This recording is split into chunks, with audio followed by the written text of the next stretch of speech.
Hi everyone, Professor Seraphina here again. Quick, brief little detail. I just got back from doctor's appointment and had some HRT medicine, increased dose, so I'm kind of really happy and excited about that, and trying to catch up with a lot of stuff that I need to get done. Again, like this was anyway, just started this class. It's kind of short notice, not really short notice, but getting access to everything in Moodle and getting everything set up and ready in my own terms. So I hope you can still bear with me with that. There's plenty of stuff that you could be working on as I progress with the materials in the course. So another thing that kind of makes for, I don't know, the emotional expressions today. I did actually do a video on this stuff last night, and apparently I went too long. It's 42 minutes, like an average lecture time, and it wouldn't upload. It was too long. So I'm going to try to keep it to the point and maybe not go over 30 minutes. Or try to. And we'll see if it uploads. It does. If it doesn't, it doesn't. But I just wanted to go over some briefly some things from Chapter 1, Ethics in the Examined Life. I have my book and my notes here, and it's not like a full-fledged lecture. It's, I don't want to bore you to death with all these. Kind of keep it creative and spontaneous, but in place of a real lecture. I just want to go over some terminologies and some concepts with you, and I guess while I'm doing this about terminology, think about that I have a heavy background and influence in philosophies of language, particularly in post-structuralist philosophy, which is actually, I guess you might say, a combination of philosophy and linguistics, structural linguistics, and what comes after that. But not to get into the details of that, emphasis is on language, how language is arbitrary, meaning changes from place to place, time to time, context to context, and everything else. So language and meaning is kind of arbitrary in and of itself. You might learn more about that later. But anyway, terms are important. Language is always important. So just to familiarize you with these things, we of course have the term ethics itself, and this comes from the Greek word ethos, which kind of means living a good life or the pursuit of excellence, not so much as say the term morality, which is shared here with it, as ethics, you might say, as philosophical discipline, studies things like, and theories like how to live a good life, how to pursue excellence, what that might look like, how we should treat other people, how we ought to live. That's sort of the basic question of ethics. And so morality is kind of, it's a tie-in, but it's also kind of a different thing. So it's almost like it's different, but overlaps. A little bit the same, a little bit different. But for our purposes here, ethics would be the study of how to live a good life, pursuit of excellence, happiness, morality, of course, those things. So then morality itself, more specifically, is an abstract noun. Anytime you see the suffix ity, I-T-Y, it takes a concrete noun and makes it abstract. For example, moral. You might say, Johnny just did a moral act, something we can actually point to in the world ontologically, right? My favorite things. And we take the suffix ity and put on that, it becomes abstract. It's no longer a moral act, but it's morality. And what is that? So that's one of our big questions. What exactly is this stuff? And we can't figure out anything if we don't first know what we're talking about. So morality, for our purposes, is a set of beliefs, sometimes a systematic set of beliefs, but not always, that deal with what's right and wrong, what's good and bad, what's considered amoral, like the complete opposite of moral.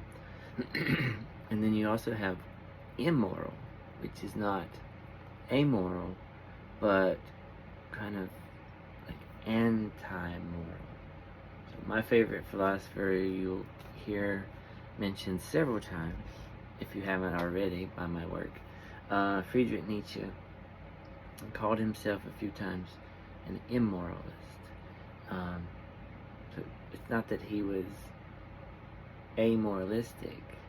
Of course, he had morals, but he criticized and analyzed and kind of pierced the veil or punched through the walls of these traditional claims to truth and morality.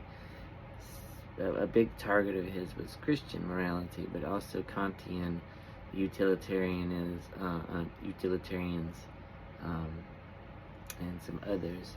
But getting sidetracked again, like I said, some ecstatic feelings, emotions. So just bear with me. This might prove to be even better lecture than the others. So ethics, the academic discipline where we study morality, moral theory, how to live a good life, pursuit of excellence, in philosophical sense at least, and those types of things. As you go forward in your textbook, you'll see several different types of approaches to ethics, or not quite methods or methodology, but more approaches. And the first one is called descriptive ethics. And again, if you think about language, the word descriptive just means to describe. And this type of approach or method is often found in the social sciences, of course, philosophy, sociology, psychology, anthropology, these types of disciplines. And what it does is just name ethics or morals or principles or systems or concepts such as that. It's merely describing. So it's making observations, the study of, like if you're an anthropologist and go to a different culture and you're studying their methods, their ways, their approaches, what their set of ethics is, their thoughts on certain behaviors, etc. And you do run into a lot of different perspectives on many things that in the long run might not even be moral questions in the first place. So there are different interpretations, different ways in doing things in different cultures, right? This just looks to name them, not make any judgments. Now the next one, of course, normative ethics. That's the one that makes judgments. It will say X is wrong and Y is good or acceptable, this sort of thing. So think about that term, normative, as in normal, the norm, moral norms, right? And so another way I like to think about it is descriptive makes observations and normative makes judgments, right? And these are two different approaches. Your theology and religious traditions and the legal system, these use this normative approach, making judgments, creating rules, laws, this sort of thing. Okay. The next one you're given is called meta-ethics, and that prefix meta, it just means something like this above or beyond, or something that's underlying or supporting, giving a hold or structure to something. And that's kind of abstract way of explaining that itself, but as ethics is looking at the study of systems of values and moral theories and such, meta goes a step beyond that, a step above that. So meta-ethics is, ironically enough, a philosophical approach to study ethics as its own discipline, right? So it gets a little bit deeper, or over your head more, perhaps you could say. And the final approach there is called applied ethics, and the name is pretty straightforward. It's trying to figure out how to take these moral theories, or combinations of different ones, and see how we can apply them in real life, real time, real human society situations. And what can we figure out should be the case if there aren't rules, principles, regulations, or laws on certain things. And the throw-over, catch-over there with the laws, the legal system, is that sometimes we have laws, and by their establishment, systematic establishment and formulation, they become norms, and we're expected to kind of think of them as moral laws, almost in stone, not specifically. And you, of course, you get what that reference means in a double sense of the term. Literal, perhaps, in one sense, and metaphorical, or even rhetorical. But that doesn't mean that all laws are just. And justice is another thing we look at in ethics and morality. This stuff isn't just for us, just for how we should live and treat each other that we run into, but ethics bleeds over into the social and political areas. Political philosophy is just a type of ethical approach to the larger scale, a much larger group of people. How should we organize as a society and make rules and regulations for everyone fairly, justly, equally, and all that, right? That's our goal, our ideal, our dream. And for our course and your textbook, as you can flip through it on your own time, of course, what you'll see is approximately half and half of theory and then application parts. So the first half, give or take, is all theory, and of course criticism of theories. And then once we get past the theories, the chapters on theories, we'll look at some actual real life, real social, political issues, and we'll think about how these moral theories we looked at either help think about those questions, or maybe they don't, or maybe different combinations from different things. Like, who says Kantian ethics has to work just the way he wrote it, right? We can toy around with these things, cross the wire, so to speak. So that gives you sort of the basic approaches, and I am trying to keep an eye on my time here. The next thing you'll learn about is intrinsic versus extrinsic value. Now, extrinsic is also called instrumental, and if you think about that term, playing an instrument like a whistle or flute, whatever, or any other kind of instrument, like this pen is a writing instrument, this camera is of course an instrument, our cars, lamps, all these things, right? Even books, that's a utilitarian or instrumental value. Its value is outside of me, or outside of you. the prefix there, ex, means outside of. Then opposite of that is something with intrinsic value. In, as you might guess, means internally, inwardly, in and of itself, or for itself. The value is in itself, in the thing itself, for itself. I might even add by itself. So subjects, human beings, are quintessentially the beings, the entities with intrinsic value we're referring to.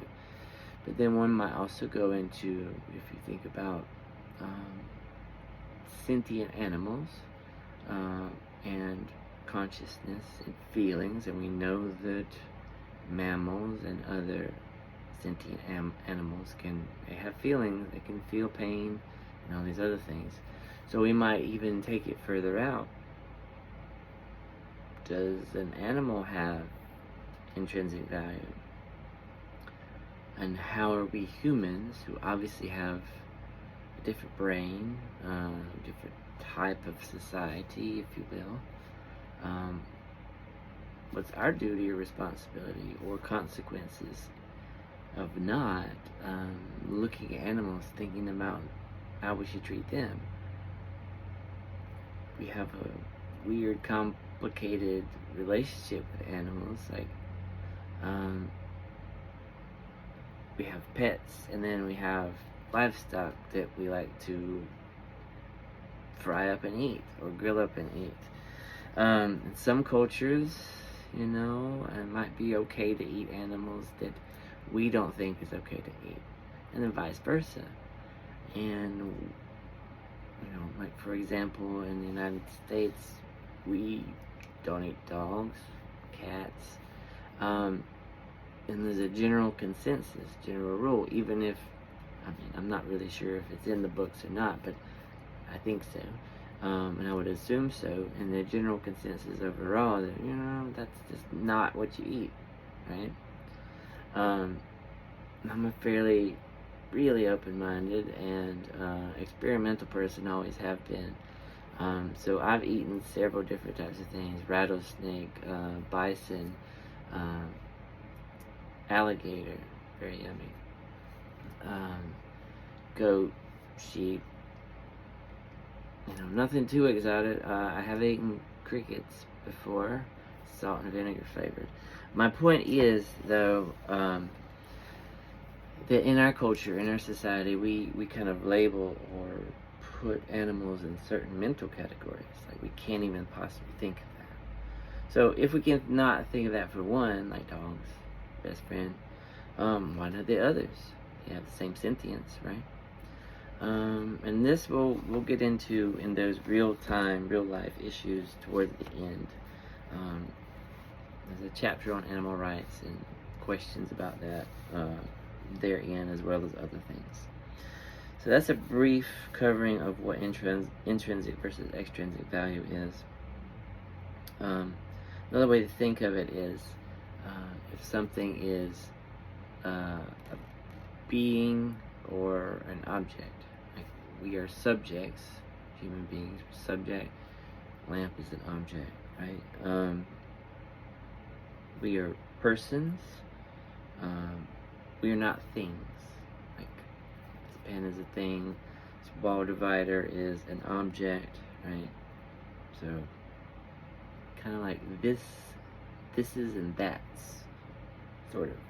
But this is why we see in grammar, in writing, you use who in reference to a question about a person versus that, referring to an object.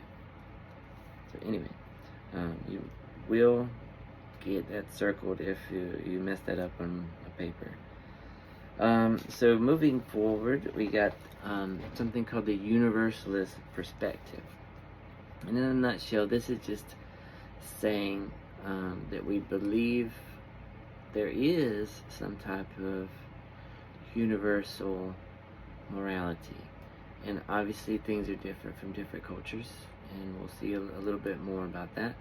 But there seems to be, overall, globally, consensus on the basic stuff. Like, no murdering, no rape, no stealing. Lying is bad, even though it might be a situational thing, whether or not that is amoral or moral, depending. And we'll look at that further.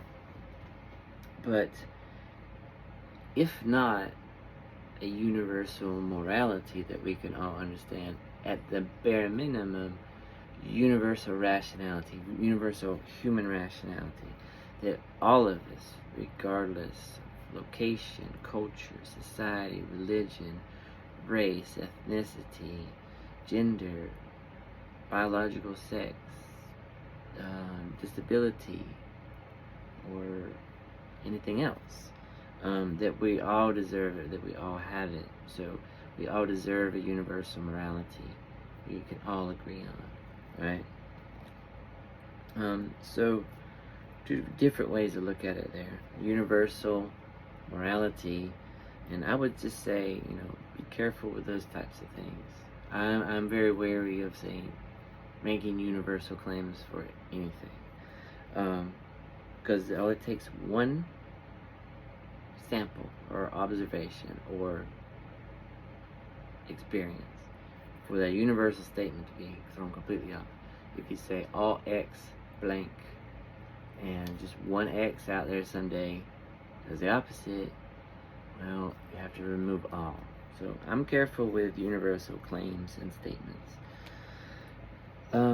But we can really understand and grasp the idea that human beings, we're all the same species. We all have the same stuff, basic stuff. And one of the main things we have is the human brain. And this is where we do differ from the non-human animals.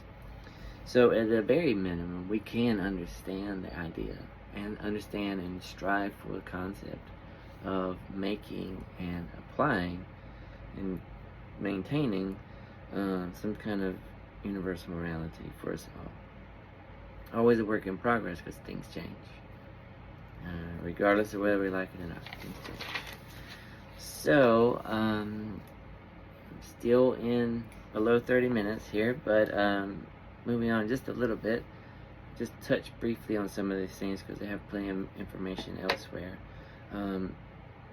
Something you probably mostly think about or initially think about in regard to morality is religion. So you do tend to see moral systems, principles that stem from religious scriptures or traditions, and a lot of things kind of overlap in there. A lot of things aren't in the holy text, but are in the organizations, and vice versa.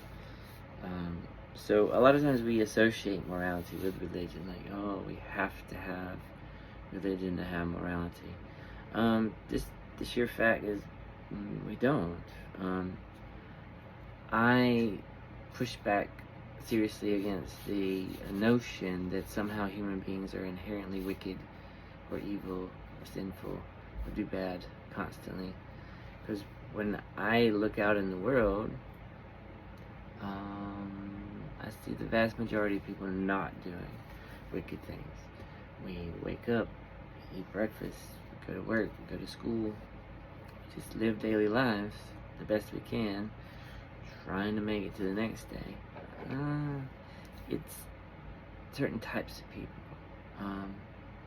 And it's not my place to get into psychology or politics per se.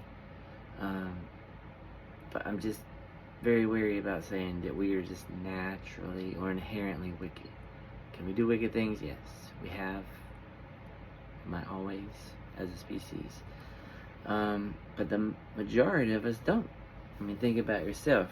Do you go around every day thinking of who you're going to rob next or any weird, wicked, sinful things? I don't think you do. You're probably trying to figure out life and what to have for dinner and trying to figure out what philosophy is. And you have a lot of other things to worry about just like I do, and most people, I think, then just wonder what bad we're gonna do next. So, just my little spin on that. You can do with it what you want, but we won't do a whole lot with religion and morality.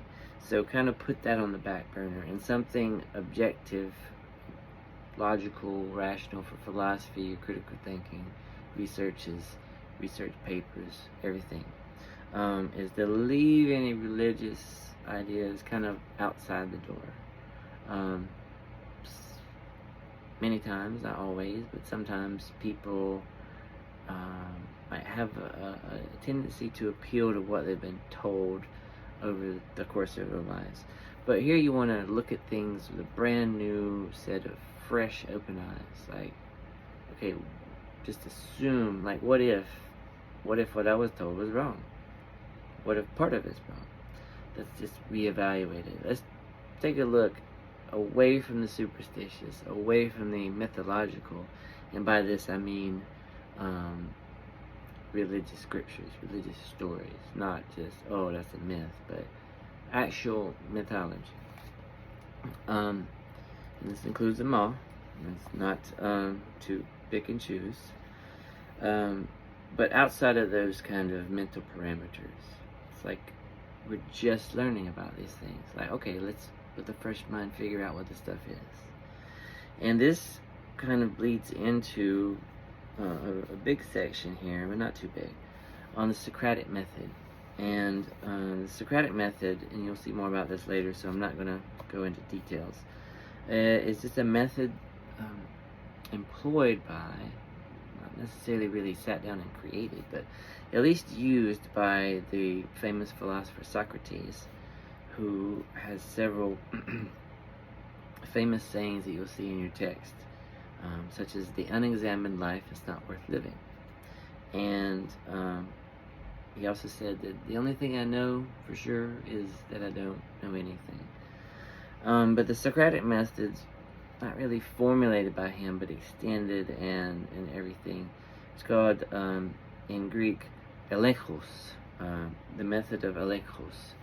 And this just kind of means asking a bunch of fundamental questions in a critical way. It's a type of cross-examination. And what Socrates did would go into the marketplace where everybody's kind of going about their daily lives and run into philosophers or rhetoricians or even some politicians or other officials, priests, myth makers, these kind of things.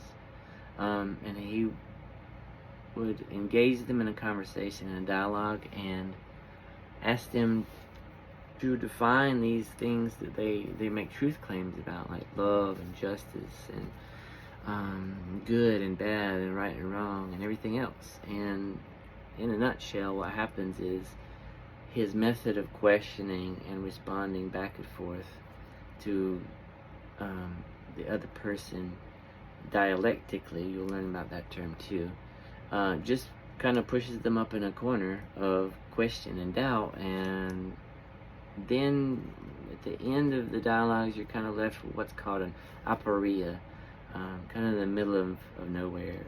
It also means puzzlement.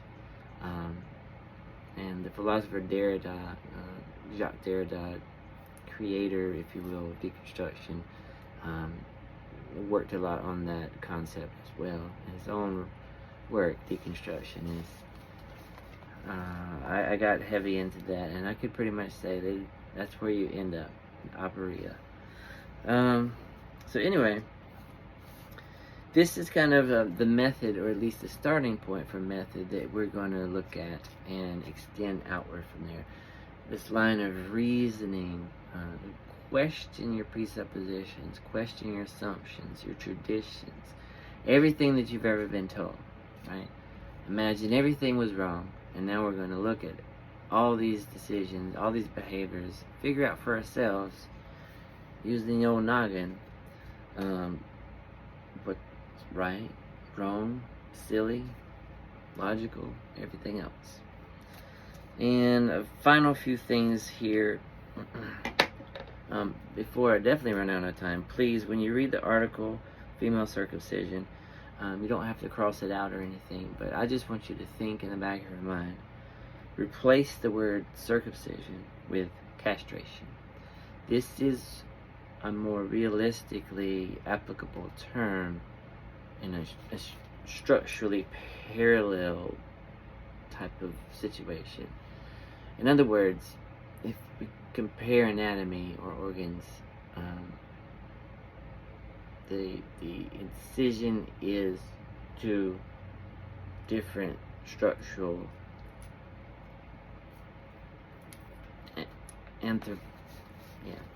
biological places, let's say. Trying to be good about my word use here. So please just keep that in mind. I think that the true term, the more accurate term, gets you a little more of an affect. Like it's bad enough, this term, but when you think about it more realistically, it has a deeper impact. So, final things, because I'm running out of time. You have objectivism, cultural relativism, emotivism, and subjective relativism. And because of the time, and I do want to touch on these a little bit more, I think I will end this video lecture for now and pick up with a little bit more on this in a different video so we can keep time. So, I hope you enjoyed. I hope you get something out of this. It's insightful and beneficial. And if you have any questions, you know what to do. See you in a bit.